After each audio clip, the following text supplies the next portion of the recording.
Hello and welcome everybody. My name is Melanie Dizon. I'm the Director of Education and Content at the Davis-Phinney Foundation. And I am here today with Doug Reid and Kenlynn White, and we are going to be talking about deep brain stimulation and the support group that they run together. Hi, Doug and Kenlynn. Hi. Hi. It's good to see you guys. So I want to talk a lot about the group, but I'd love to start with both of you telling us about your DBS story. And how did you come to DBS? What was your experience, and how has it changed your life? Kenlynn, let's start with you. Okay. I was diagnosed with Parkinson's in 2015, young onset. And basically, my doctor said, I think it's time for you to consider DBS. And I knew some people that didn't qualify for DBS. And so I kind of, I took the reins, if you will, because I was nervous that I didn't qualify. And then so when they said, oh, you qualify, I just kind of like jumped right in and didn't really know what to expect. My mom and my husband did a lot of the research. And so I just kind of went in, not really expecting the worst, just more or less hoping for the best. Did you do much research on the system, or was that something that they sort of filled you in on, or did your doctor just say, hey, this is what I do kind of thing? How did it work? Where I see, they gave you choices. And the system that I chose was for very specific reasons that were important to me. Size, battery, capabilities, and stuff, those kinds of things. Those were important to me because I'm not a huge individual. So the different size in the batteries and stuff like that was important to me. Yeah. And so how many years had you been living with Parkinson's before you were implanted? I was diagnosed in 2015 and I've had DBS for a year and a half now. Okay. So I got it at the end of 2021. Okay. Yeah. Great. Thank you. What about you, Doug? I was diagnosed with Parkinson's at age 36 in 2010. I had DBS in the fall of 2019. So it was about 9.5 years after diagnosis that I got DBS. And it's been life-changing for me. It's those of you who've seen me on here before have probably heard me jokingly call myself the poster child for positive outcomes of DBS. But I was very dyskinetic beforehand. I had dystonia in my neck. And DBS has allowed me to go off of carbidopa, levodopa completely. My dyskinesias have gone away. The dystonia still lingers a little bit, but it's nowhere near as significant as it was prior to the surgeries. And I'm ecstatic with the results I've had. I realize not everybody is the same, but for me, DBS has been a life-changing thing.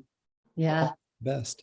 Yeah, you are the poster child. You are. We need it. We need everything, right? We need all sides of the table. So I'm a DBS advocate.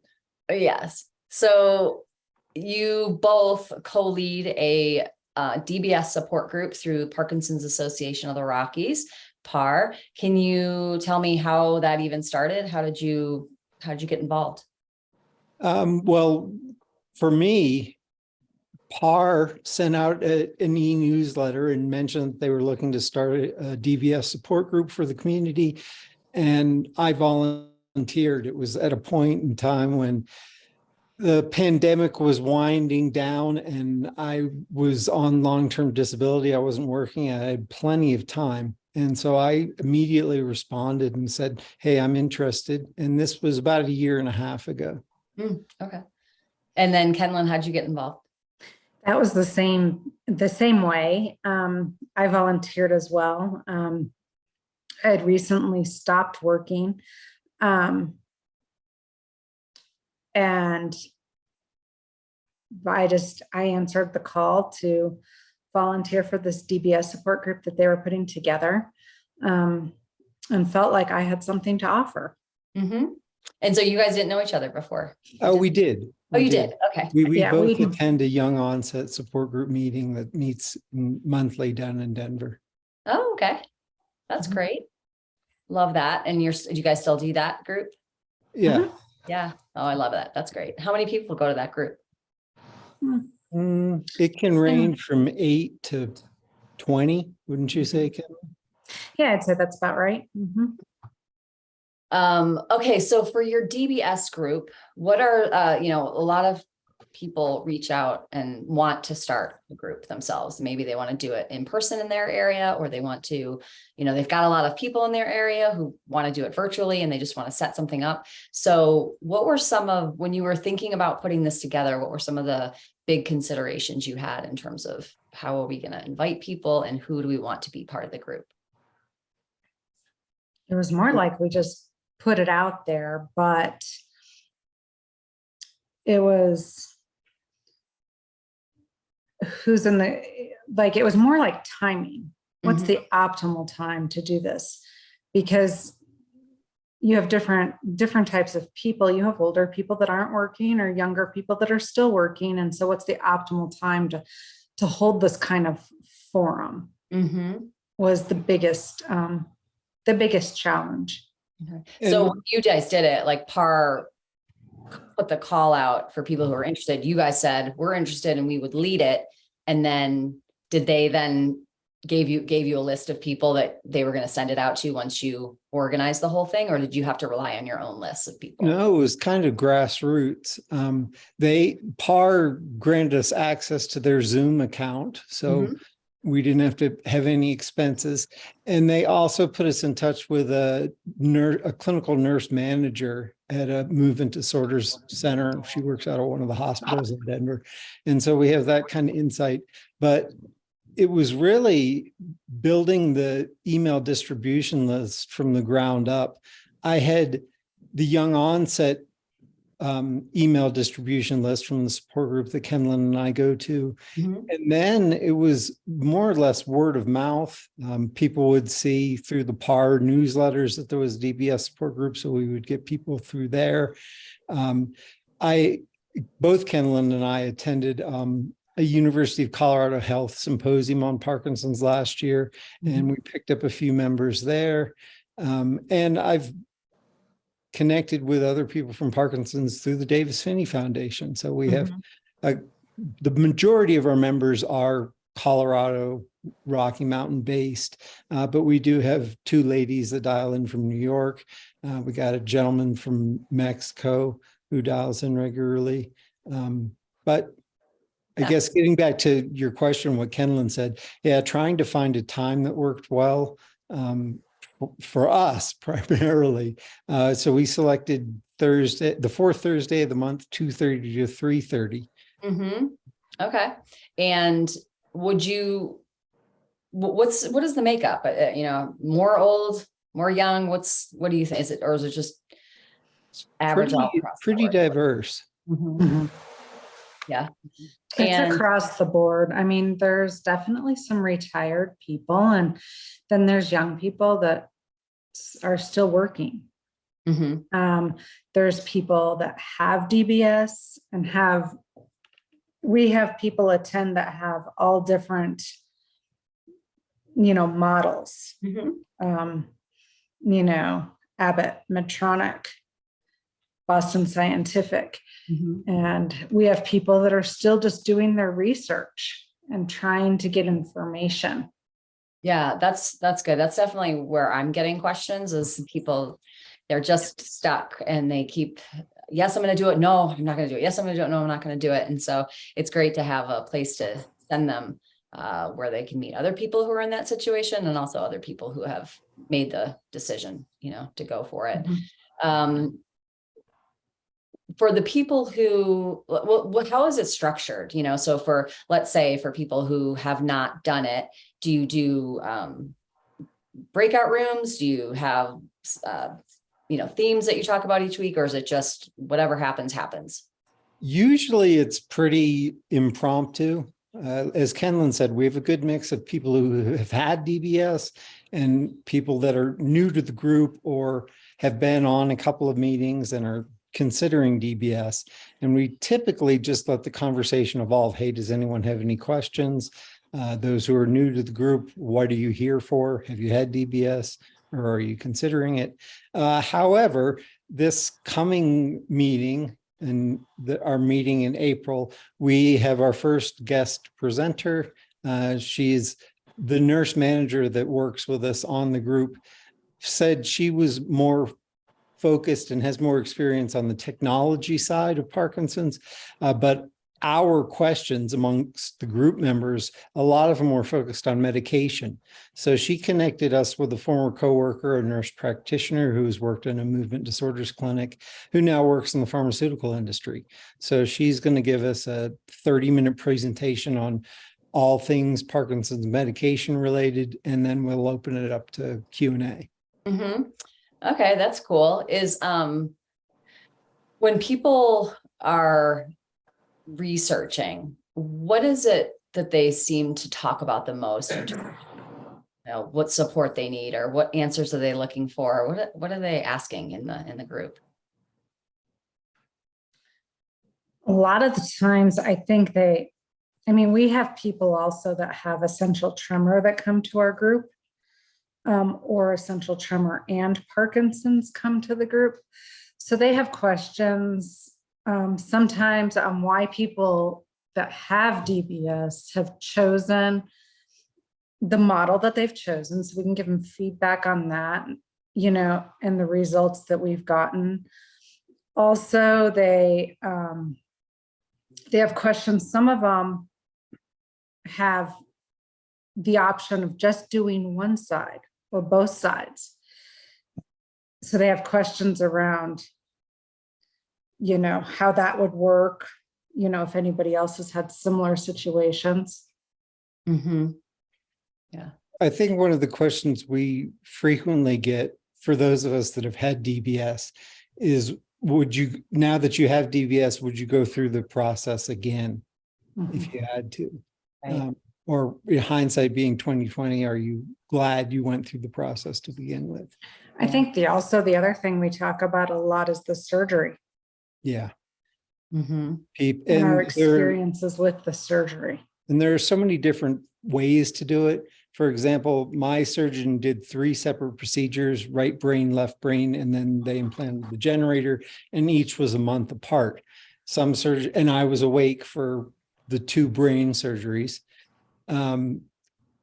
Some surgeons are doing the entire procedure in one operation and the patient is asleep. So there's a mix of ways you can do it. Some guys some people will get one generator placed in one side of the brain, and then they'll come back years later and get the other side done. It really just varies, but with the 3 manufacturers that are out there, there's some variability in terms of how the neurosurgeons implement the technologies. Right. Is there anybody in the group who has it and wishes they didn't, and is just struggling with it and needs help from that standpoint? Go ahead, Ken. Part of one of my reasons for co-leading this group is I've had my struggles with it. I don't wish that I didn't do it, but I've had my struggles, and I feel like if I can offer support, or empathy to anybody else, and I can learn so much from other people. Yeah. So not only I feel like I have something to offer, but I feel like anybody who attends the group has something to offer to me as well. Right. One thing I discovered, my programming was pretty straightforward and simple, but in being exposed to other people that have had DBS, I found out that programming is oftentimes a challenge and can take a year or more to get the system really dialed in and tuned for the individual. Yeah. And I think being able to share that with people is super important, because the feeling of it's not working and it's never going to work, right? That panic of I've been out of this for a couple of months. I went through this whole thing and it's not working and I'm not better. It's nice to hear from other people who've said, well, yeah, it took me a long time too. So yeah, I think Doug and I were on a call recently where there was somebody who had just had it in a month and they were already like, this isn't working. And I felt like we could offer that, you got to give it more time than that. Yeah, for sure. Would you be willing to share some of your challenges or what's been tough for you in adjusting with it? Sure. I think I was on, probably 30 pills a day before getting DBS. So that's taken a lot of that away, but it's made me more aware of my symptoms that this disease causes. Also, being a female, being early 50 and right about the sweet spot of getting DBS and all the female things that we go through, sometimes I'm questioning, is it the DBS? Yeah. Is it the Parkinson's? Is it right? Other female stuff? Right. So it just makes for a lot of challenges sometimes. Yeah. Do you feel like you have a fair number of women who are experiencing that similarly? I've seen some women have very successful outcomes with DBS, or I know some. And I would think that I've been pretty successful, but it's opened doors that maybe the medicine was masking. Mm-hmm. Yeah. Mm-hmm. That's interesting. Well, yeah, I think it's so important to have your perspective in there as well. What have you learned aside from, the sort of logistical piece of email and making sure everybody's on track and everything? What have you learned about running this group? And I guess you've been doing it for a little over almost a couple of years, or a little over a year. Almost a year and a half, I think. Okay. So what have you learned? What has surprised you? What do you love about it? I get nervous before each meeting that no one's going to have anything to say. And thankfully, it just happens in a kind of organic way that people will have something to say. Mm-hmm. And I mean, even if it's just griping about Parkinson's and is not DBS specific, it's a friendly group of people. And not having been very exposed to the Parkinson's community back when I started this, it's been kind of eye-opening that almost everyone with Parkinson's has a sense of humor, and we've all got a story to tell. Yeah. What about you, Kenlynn? Yeah, nobody seems, unhappy and complaining about Parkinson's, if you will. It's just life. But DBS, it adds another layer. Yeah.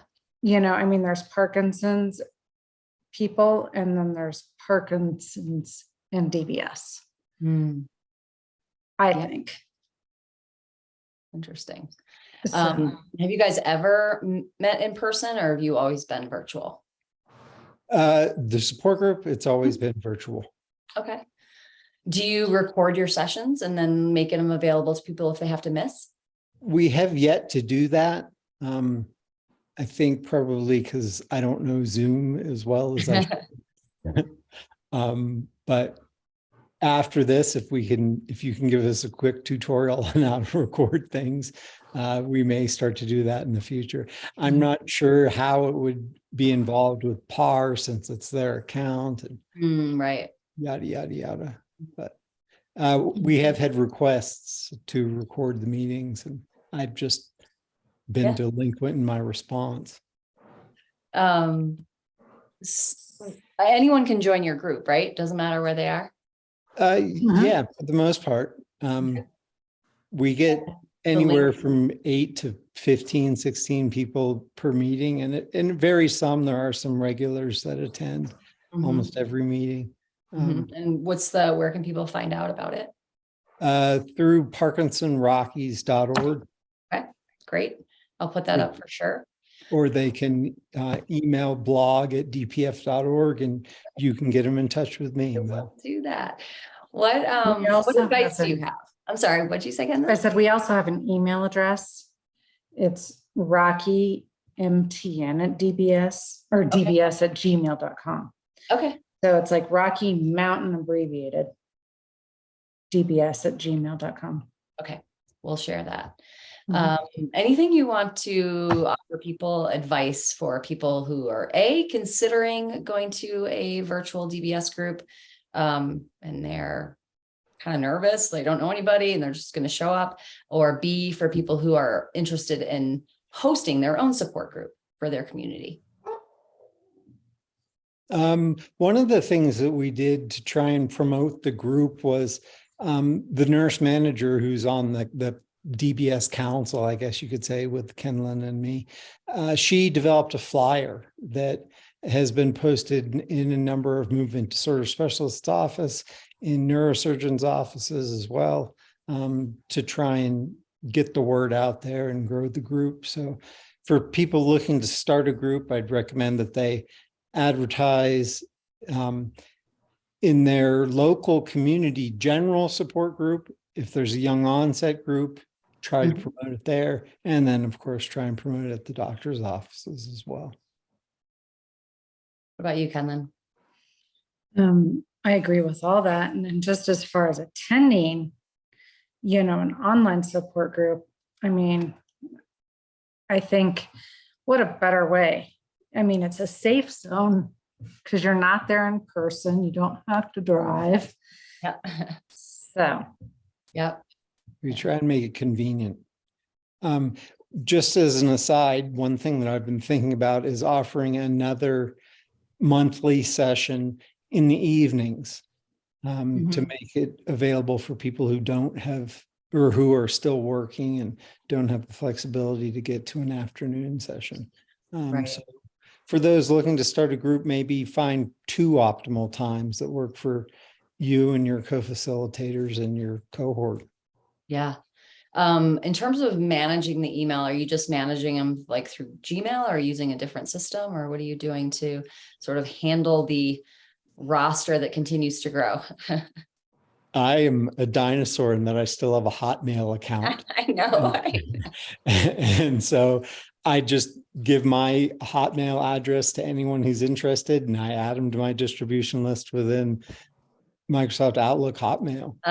Okay, great. Works for us. Low tech, high touch. It's good. It's great. Well, thank you so much for talking to me about this today. I know people are interested in it, and I've gotten a lot of emails about how they can join or how they can start one. So I'm glad to share this with them. Sure. Thank you, Kenlynn. thank you. Bye, everybody. I will see you again soon.